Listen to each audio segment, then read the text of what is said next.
আজ তোমাদের সাথে আমাদের বাড়ির ঝুলন উৎসবের কিছু মুহূর্ত শেয়ার করব।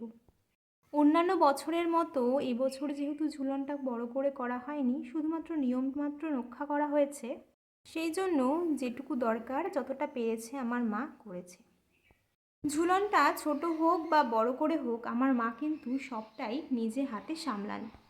তো এখানে মা আরতির আগে ঠাকুরের ভোগটাকে সাজিয়ে নিচ্ছে।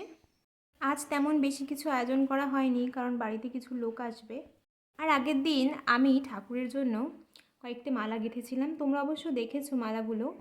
বাড়িতে ঠাকুরের কোনো অনুষ্ঠান হলে আমরাই সব নিজে হাতে মালাগুলো একে একে বানিয়ে ফেলি। তবে আজ আর মালা তৈরি করা হয়নি, কারণ কিছুটা সময়ের সংকট ছিল। তোমরা যে ঠাকুর ঘরটা দেখতে পাচ্ছ, এই সিংহাসনটা পুরোটাই আমার মা নিজের হাতে সাজিয়েছে। তবে ছোটোবেলার মতো আমরা যেমন অনেক রকমের পুতুল দিয়ে ঝুলন সাজাতাম, সেরকম করে করা হয় না। আমাদের বাড়িতে শুধু ঠাকুরের মূর্তিটাকেই ঝুলনে ওঠানো হয়। আর আমার মা যতটা পারে, যেরকম পারে, নিজের ইচ্ছা মতো ভগবানকে সাজানোর চেষ্টা করে। এর মধ্যে আরতিও শুরু হয়ে গিয়েছে, তোমরা দেখতেই পাচ্ছ।